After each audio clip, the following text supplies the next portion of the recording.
Welcome back to another Friday edition of Live at 5. I'm Lance Jenkins. And I'm Kelsey Rushing. Well, folks, today is the day. Football is back in Richmond County. The Richmond Raiders head north tonight to take on Ronald Reagan High School in Forsyth County to open the regular season on the road in non-conference play.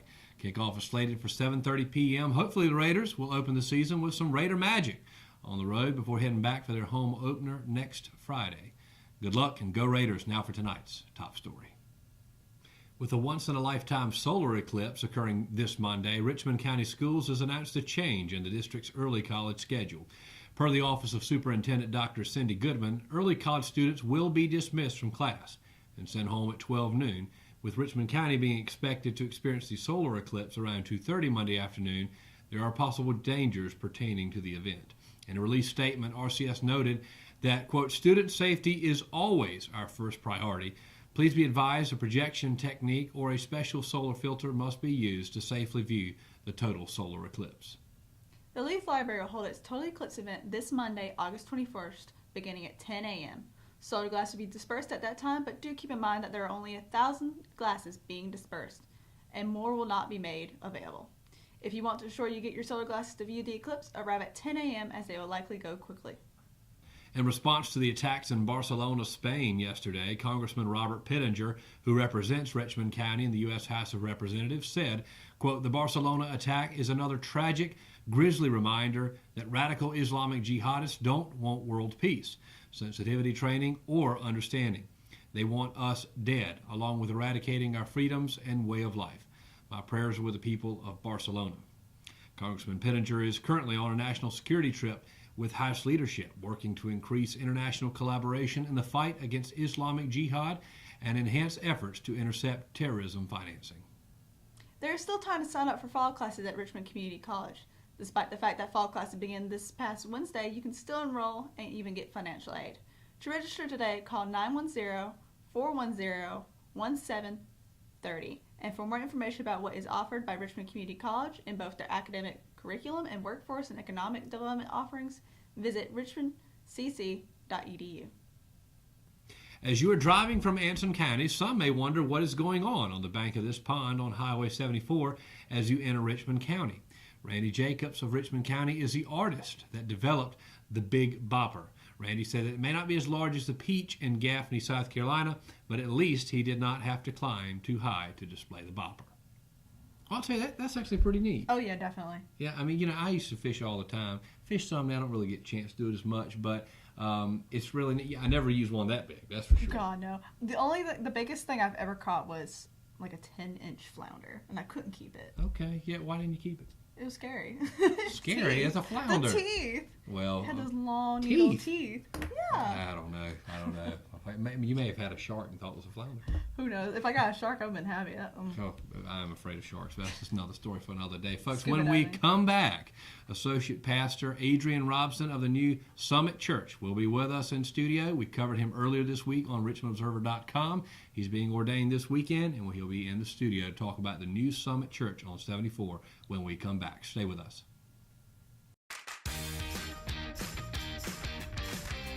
I'm Kelly. I worked at Champion 4 for 2 years. 6 years. 3 years. 1 year. I've been at Champion Fort for 13 years. 1 whole year. 15 years. I'm Jamie and I've been at Champion Ford for 12 years. I've been here 8 years. Champion prices, champion service, champion experience. Get treated like a champion today at Champion Ford. Just down the road from high prices, championfordlincoln.com. We are Champion Ford. Family Pharmacy has been serving Richmond County since April 2007, and we have enjoyed getting to know our customers since then. We take our jobs very seriously, and will do whatever we can to make sure you have what you need. Come visit us on Fayetteville Road in Rockingham, and we will treat you like family.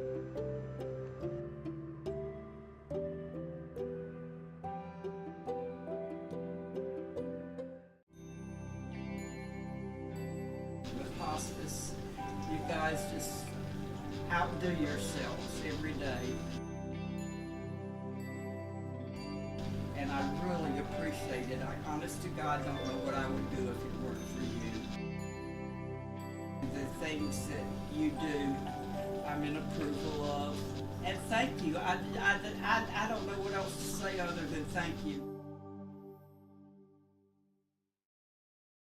And we're back on Live at 5. And, of course, live in the studio with us right now is Associate Pastor at Summit Church, Adrian Robson, and a native here, yes? Yes. Yeah. Richmond County. So, Ellery, to be specific. Yeah, right around Rockingham Ellery area. Yeah. Okay. Yeah. Well, it's great to have you in studio. Just glad to be here. So let's talk about Summit Church. We talked about you in a story published earlier in the week, as well as Summit Church.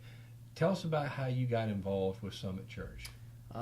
Basically was preaching, filling in different churches in the area, that some places that don't have pastors, and felt God was calling me to a bigger and higher place. Didn't realize it was Summit Church at the time, and God had a plan, obviously.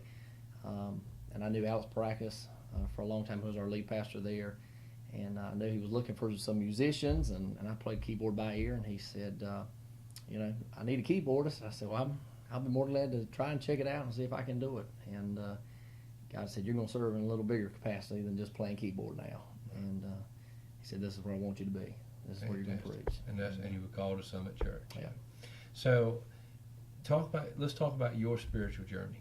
How did you, you came from a position where I don't think you really wanted to preach at one point. Yeah. Tell us about your journey. So it kind of went through, just like any other teenager would, you go through those little spells where you want to get off and party and have a good time, and that's where I was at, and I felt like I was doing no wrong, and I felt like everybody goes off one of those tracks at some point in time in their life, and that was probably one of the most trying times of my life, because that was where I got to look back later on and see how far God brought me.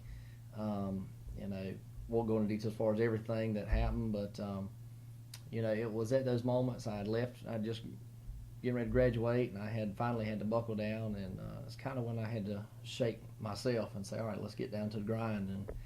And went to UNC Pembroke for a year, and it was during that time that God really dealt with me, and he said, you're going to preach? And I said no. Not something you really should say to God. That's right. Because he will definitely show you how to surrender all, and he did just that. Brought me to my face, and he blessed me beyond measure and opened a door for me to go through Christian Ministries, which is through Fruitland Bible College, and get my degree online, and finished that up in December 2015. My church at the time, LB Fellowship, they licensed me to preach, and filled in ever since then. And it was pretty amazing to see the things that God's done, the doors he's opened, the places I've preached in, and the people I've been able to meet and give my testimony and witness to, and lead them to Jesus Christ. Right. So I know you're associate pastor over at Summit Church, but do you still play the keyboard? I still do, yeah. I still do for them. Fantastic. And you guys are entering your 5th service this week. Fifth service. So take us through a service. Talk to how does it go at Summit Church? It's Summit Church is just pretty. It's very different than what you'd find in a church here in this county. We have a praise and worship team, probably about the best musicians. I'm not being biased by no means, but sure. They're the best team, praise good, team. Yeah. They are good. Drummer, bass player, Bubba Kirkley and Roy Moss, and some of those have definitely joined in. God's called them to be a part of us, and a bunch of others, and it's amazing. It's just starting off the service, kicking it off with some music, and then welcoming everybody, and we just have a good time of praise and worship there for about a good little bit, and then the message comes in, the Holy Spirit takes over, and you get to hear a word from God. And just like your regular church service, just music's a little different. Everybody's a little more laid back, a little more contemporary. Yeah. And our target group was mainly towards the younger crowd. We feel like we were kind of missing, there was a gap there we were missing.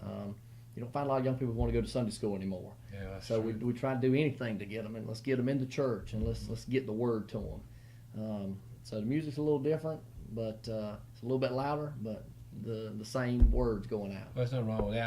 I went to a church at Jacksonville, North Carolina, called River of Life. It's just the music. If you weren't ready for some Jesus by the time that praise and worship session was over with, the praise and worship session was over with. Yeah. And you just weren't going to get ready. Definitely. It was lively. It was fun, spirit-filled. So Alex Paracus, you said, is the head pastor there. Yeah. What's his story? Alex he started a church. He come from Freedom Baptist Church off of US 1, and I know God led him to another church after that, and God really dealt with him, I know, for some time, and he had this vision of this church for a long time, and God said, you're going to wait until I'm ready, and 7 years later, God opened the door for it. And it's amazing how things happen. There's little small things that happen that God opened the door for that none of us can explain how it happened. Alex is a very wise individual, and of course he's always been mentoring. He's caring and loving and forgiving. He's got every quality that a true pastor would have. And when he preaches, it's definitely not him. It's God's breath flowing through him. Right. As it should be. As it should be, for real. And he's got this uniqueness about him. What you see is what you get. Nobody's perfect in this world. I'm not. He's not. We don't ever claim to be. We're simply Christians saved by grace. And if a lot of times we think, what if we had God just given up on us? And I'm grateful that He didn't. Absolutely. I've had that same feeling a lot in life. I'm grateful that He didn't. So let's talk a little bit about the vision now. What's the vision for Summit Church? Where do you guys want to go? Here's where we're at right now. We're getting close to maximum capacity almost. So that's great. Which is we've done pretty well. We're averaging anywhere. I think our first service we had right around 190 something, pushing 200, and then of course, and I think we've had the least about 150 on Sunday mornings. So if it keeps getting bigger, of course, we may have to go to 2 services for Sunday morning. Sunday nights is where we have kind of focused on the youth a little bit, gives them an alternative to come on Sunday nights, and then we have Wednesday night Bible study, which we've been looking to move maybe to Thursday, give some people alternatives instead of going to their church on Wednesday night. So it's there. We usually bring the youth in. We'll feed them pizza, just get them in there, and we're going to feed them, and then we're going to feed them again with the Word. But we're definitely looking maybe later on in the year, Lord leading, we'll build a place, and that's where we'll call home. Well, River of Life Church, which I mentioned earlier, started in a storefront, very similar, I think a little bit smaller than where y'all are at, and they're tremendous church today, and I certainly wish you the best. I greatly appreciate it. It's wonderful. I mean, you guys have that many people after just a few services. Right. That's something to be said for that. For sure. And we were amazed at the diversity that we've had that's come in there. That's one thing that I've definitely prayed for is a diversity of a congregation, and we've gotten just that.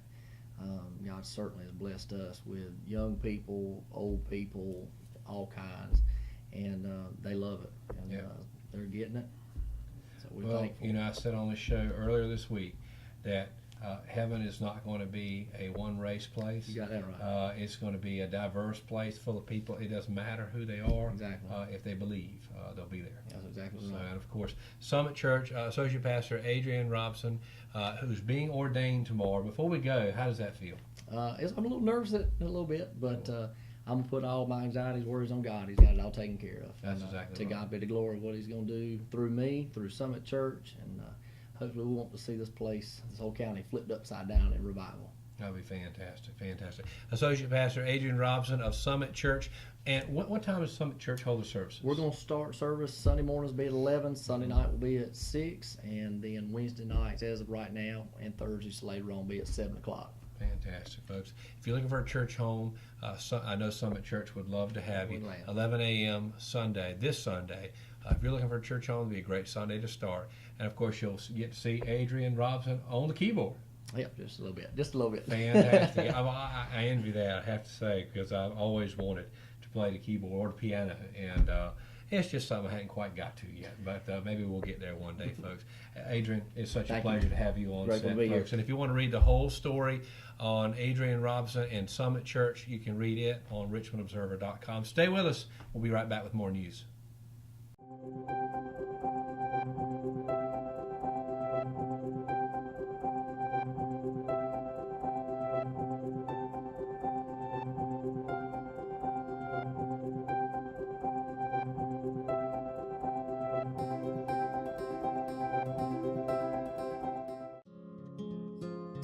Willow Tree Antiques and Gifts is a specialty retail store in downtown Rockingham, in the heart of Richmond County. We are all about rustic, farm-style home decor and gifts. We offer a variety of antique, vintage, and new items. We love helping you make your house a home with unique, one-of-a-kind finds. We also have specialty gifts for all occasions.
Your weekend weather report is brought to you today by Richmond County Hospice, and the weekend is looking like it'll be a hot one.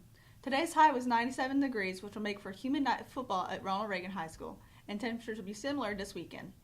Saturday's high is 93 degrees, and Sunday's is 95 degrees. Low chance of isolated storms this weekend, but yes, they had a low chance too. And of course, Richmond County saw heavy rain in the afternoon, so always be prepared for storms this time of the year with temperatures this high.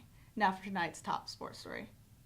For the second time in 3 nights, the Richmond Lady Raiders volleyball team dominated on the court and swept its opponent in straight games. Improving to 2-0 on the early 2017 campaign, Richmond traveled to West Montgomery High School Thursday night and easily disposed of the Lady Warriors. The final score of the 3 games were 25-15, 25-20, and 25-21, respectively. Leading the Lady Raiders on the stat sheet was senior outside hitter Altman Griffin, who after ranking up 8 kills Tuesday against South Stanley, added 14 more tonight. Junior outside hitter Savannah Lampley, who made all-conference as a sophomore, had a strong offensive outing, slamming down 8 kills of her own. Owen Bowers, another Central senior middle hitter, matched Lampley in kills. The Lady Raiders have a full week coming up with 3 matches scheduled. Richmond will be on the road Tuesday at Lee County High School and Wednesday at Anson High School. Both matches are set to start with junior varsity at 4:30 p.m., and SAC conference play will open on Thursday as the Raiders host Purnell Sweat High School in the first home game of the season. Play will begin at 5 p.m.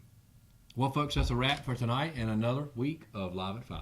We done. We are done, and we'll be back this Monday, and of course bringing the news to you from Richmond County, Richmond County's official nightly news. And matter of fact, Richmond County's only nightly news. This is our second week, but this is the second week ever of nightly news program in Richmond County. Yeah, so a lot of history being made here behind this desk, and of course at where you're watching, because you're watching the nightly news program in Richmond County. And of course, folks, tonight is a big night. Football is back for the Richmond Raiders. They'll be traveling to Ronald Reagan High School to take on the Reagan Raiders. Of course, we don't really care much about them, do we? We care about the Richmond Raiders, and seeing that Raider magic from Richmond County happen tonight in Forsyth County. Folks, kick off at 7:30 p.m. tonight at Ronald Reagan High School as the Raiders of Richmond look to get the win and come back home to open the season next week right here on Highway 1 at that beautiful, beautiful Raider Stadium. We look forward to seeing you again Monday night, bringing you all the stats from the action that happens in tonight's game and all the news that is Richmond County, folks. This is Live at 5. I'm Lance Jenkins alongside Kelsey Rushing. So.